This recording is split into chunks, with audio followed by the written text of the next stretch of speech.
How do I start a restaurant business? We're going to answer that question in this video.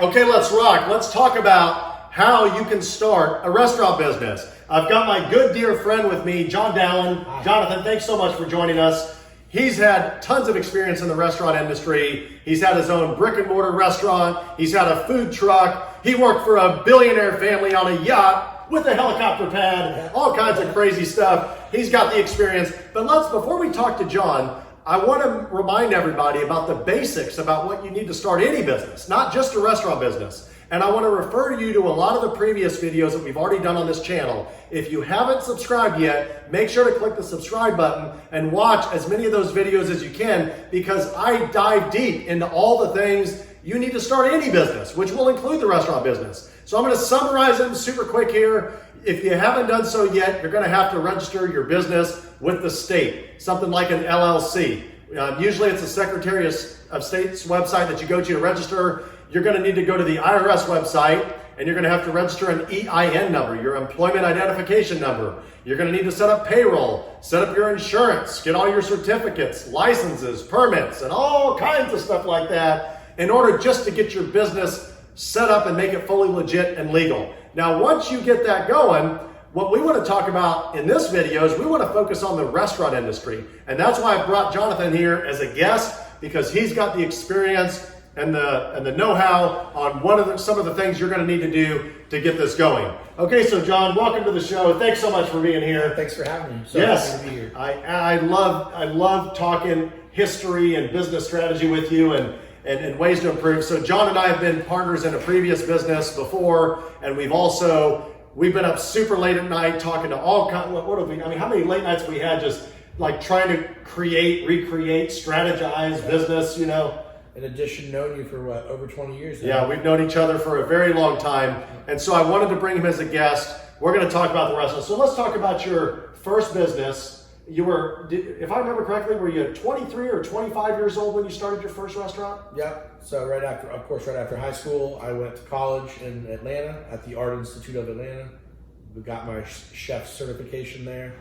And I started running a restaurant, and as soon as I was done with that, delved right in and opened my own restaurant. So right at 24 years old. 24 years old. So if you're young and anybody's ever told you that you're too young to start a business or you're too young to start a restaurant business, you'll never survive, they're wrong. John's proved them wrong. He's done it. He not only built a successful restaurant where he was making a lot of money, and John, he can feel free to share, but I imagine he was probably in the six figures at some point. He was making good money. He actually sold the business. So he had an exit, which is great. And so not everybody can say that they've done that. John has actually gone through that process. He's a great person to give us some pointers. So John, if somebody, once they've set up all their basic stuff that we talked about, their paperwork, so to speak, their payroll and all that stuff, Sure. Specifically to a restaurant, what do they need to do? The absolute first thing is going to be funding. Where am I going to get my money to open this establishment? Is it easy? Again, with the restaurant business being one of the toughest businesses out there, money doesn't come easy for that. It's not just walking into the bank with your folder going, "Hey, here's my idea, give me some money." No, they're gonna laugh. They're not gonna give you money. It's very hard to raise money and raise capital for a restaurant. And so for the viewers out there, I think the reasoning, and I would understand this because I've had people come ask me for money for their business concepts, is it all comes down to risk, right? I think we talked about this on a previous video. Did you give us a startling stat? Was it 80%? In the first year, 80% of most restaurants close or fail. That's 8 out of 10. But because of lack of funding. Or maybe because their food wasn't as good. Yeah, that could happen too. Their food was terrible. It's probably not the food usually, or maybe they didn't work hard enough, right? Maybe they're only open 5 days a week and they thought having a business is a 4 or 5 day a week job and they can kind of just work at their own pace, right? It's nothing further from the truth, right? Absolutely. If you're delving into the restaurant business, you better be ready to work a lot, work hard, and it is hopefully something you love or your love. If you love to cook, you love to work, that's what the restaurant business is for you. If not, if you're a lazy person or don't go this route, this is not for you. So let me ask you this. If I was to ask you on average, when you were starting your restaurant business, how many hours a week did you work on average building this restaurant, right? It wasn't even open yet. I mean, so prior to opening the restaurant, yes. I mean, we worked day and night, especially during the month or two right before when we were actually finishing some of the design and doing everything from building every single bar stool and table, day and night, 7 days a week. Wow. And then getting into testing recipes and things that the average person doesn't think about doing. I mean, tweaking this here, changing this here, all for the menu, or even then pricing, getting your computer system, your POS system set up. These things all take a lot of time. You have to know what you're doing. Sure. So he's touched on a few things. I mean, we haven't even got to the furniture, fixtures, and equipment and things like that. But he just talked about setting up like your POS system, right? Your point of sale system for your business. You're going to want to have inventory of all your stuff, and you're going to want to be able to run reports to see what's been selling the most and what hasn't. I would imagine as you got going, you would check to see what desserts or appetizers were selling the most and the least, right? Sure. And you would make changes and adapt to, if something wasn't selling, why keep it on the menu, right? That's why we keep books and keep track of everything, so Yep. we can always go back and say, oh, this item was great during this time of the year, let's make sure we have it, and that's what we're selling, or a certain produce is in, or you're using a local butcher maybe for a certain cut of meat, and that's what you want to be advertising to sell Sure. as well. Okay, so let's kind of recap, because I'm gonna dig into a couple more things, because I know John's got more ideas and more things you've got to do when you're starting your business. But let's assume you've already gone through this whole process here, where you've set up all your licensing, you've got your tax accounts, you've got your payroll set up, you got your POS set up, you've been building your space. You know, build out for a restaurant can be super expensive. I mean, I look at some of these gigantic restaurants that are like chains, right? That are franchises and things like that. And these people, some of them probably spend in the 7-figure range. Absolutely. Right? I mean, you could easily spend depending on how extravagant. Yeah, design you do. Sure. Or, you know, a simple stool could cost $200 every single one of them, or a chair, $150 per chair. You're going, oh my gosh, you have 200 seats? What a simple thing to be like, I just spent 10 grand. Right. Yeah. And you and I both love Las Vegas so much. We love going to Vegas, and we've frequented all those amazing restaurants. But I think of like a restaurant like Tao Sushi at the Venetian, right? Yeah. And they're built out. They've got these gigantic Buddha statues. I mean, one of them's probably 10 or 12 feet. It's gigantic. I mean, what do you think they spent? Was that millions of dollars? Millions of dollars. Okay, so you could easily spend millions, and we're not saying you have to spend what they did in Las Vegas. But I would imagine even a good, normal brick and mortar restaurant could easily spend 6 figures, right? $100,000, $200,000. Very easily, and more than likely, you will be spending 6-figure money on getting your furniture, fixture equipment, your kitchen equipment, all your bar stuff, and just getting stuff set up. Sure. How you need it. So one thing that I would recommend, and I do this with any business that I set up, I've learned my lessons to come to this epiphany, right, is keep your expenses low at the beginning, right? So when you're doing your build out, you know, you can obviously hire, you know, you want to always get licensed contractors and things like that. But there's a lot of times where you might have friends or family in the business. I know, John, you had some family that helped out and things like that. And you can maybe get your labor costs done, because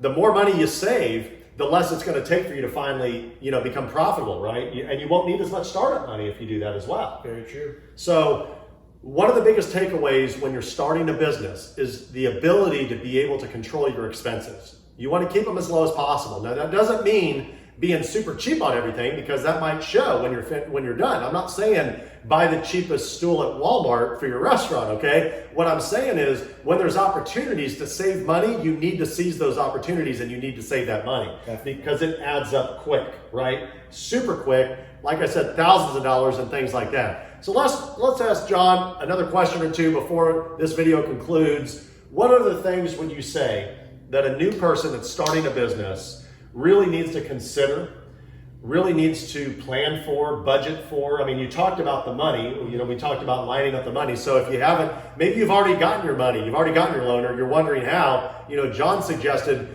friends and family, you know, private investors, things like that. Maybe you've got a friend whose father or uncle has got a lot of money that likes to invest and believes in you, because ultimately the investor's got to believe in the person running the restaurant. And you better believe in yourself at the same time. I mean, opening a restaurant can be an emotional roller coaster, from getting torn between your family. If you have kids, wife, how many hours you're spending at work and closing and cleaning and doing all these things again, like you hit the nail on the head with at the beginning. You're going to be spending a lot more hours there than you probably want to. But if you're doing it, you're saving. And it's so important to be saving at the beginning when you're opening. Yeah, because you're not paying a professional contractor, $50 an hour, $80 an hour, $100 an hour. A lot of the stuff you can do yourself, right? Like he was talking about building stools. I don't know if it was this video or another video. I mean, if you're paying a professional contractor, $100 an hour to build your stools, you're throwing away money, right? Yeah. I mean, that's something that, a third grader could do. You just say, hey, here's a screwdriver, here's the instructions, and heck, you might have 50 of them to do. Yeah. Imagine if, you pay somebody to do 50 of those things. It gets expensive, and things like that. So anyway, so going back to the generalities of starting any business and also the restaurant business, a lot of it comes down to planning ahead and having your finances in order, your paperwork in order. I've always talked about if you're going to get partnerships, do your best to steer away from family. I know John and I have both had experiences being in business with family. One of your restaurant, you had your family involved as well. And you got to be delicate because, with family, it's easy to destroy a relationship. And they're your family. You want to be, you want to have a good relationship with them to the day you die, right? So just understand that if you actually get into business, when stuff gets real and you're talking about life-changing money and you've borrowed a bunch of money from somebody and you're out working your competition, but you're overworking yourself sometimes. Maybe you're working 6-7 days a week.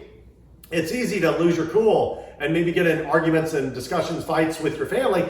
Those aren't the people you want to do it with. So I personally recommend, if at all possible, to not get into business with family if you're going to get partners. After being in situations I've been, I would also recommend the same thing. Yeah. You want it to work out, right? Of course. You want to have your cake and eat it. You want your family to be involved. You want them to do well. But at the same time, business, it's an arena, right? You're gladiators, right? You're sitting there fending for yourself with the sword and the shield, defending your own life. And what I mean by that is you're defending the money in your business. If you lose all your money, your business goes away, you're dead. Your business is dead, it's gone. And so sometimes I've seen it on TV shows, where you've had Marcus Lemonis going into a business and he's got two brothers that are, they've been in business for 30 years or more or whatever, and they're always fighting on top of each other. It's because they're family, right? Maybe if it was not family, you would treat your partner in a different fashion, right? Yeah. Anyway, I know we got off on a tangent, but I thought that you would find value in the fact that in my experiences with business, be very cautious if you're going to get into business with family and close friends. You've got to have a really strong relationship. John and I have surpassed the test of time. It's a very rare scenario where you're able to go through business and still have friendship or, have a good relationship with your family member, if you've been into a struggling business, if you've been through tough times. Is there anything you'd like to add, John, as we're closing out? This has been a good one. I just recommend anybody who's getting into the restaurant industry, just be prepared to give it everything you got. It's a lot of hard work. Because you gotta have your heart into it. And sorry to interrupt, because if you don't, you're going to have a lot of Johns that are going to be competing with you that are willing to put in those hours. Yeah, that's right. Right? That's what it comes down to. If it wasn't you, there's going to be another John that's doing the same thing. Yeah. So it is what it is. Okay, everybody, I hope you found value in this video. I know we talked about a lot of different things, but there's a lot of different various aspects of starting a business and a restaurant business you need to consider. So please feel free to rewatch this video, subscribe, click the subscribe button below. There's a lot of other information, very valuable about starting any kind of business that you're going to also need to apply. I want to personally thank John for being on the show. Thank you. Yes, and we're going to hopefully be able to talk to you more in future episodes about your food truck in Hawaii. And I want to hear about all the stories about working for a billionaire family, being on a super yacht with a helicopter pad. Who has a helipad? I don't. You don't, right?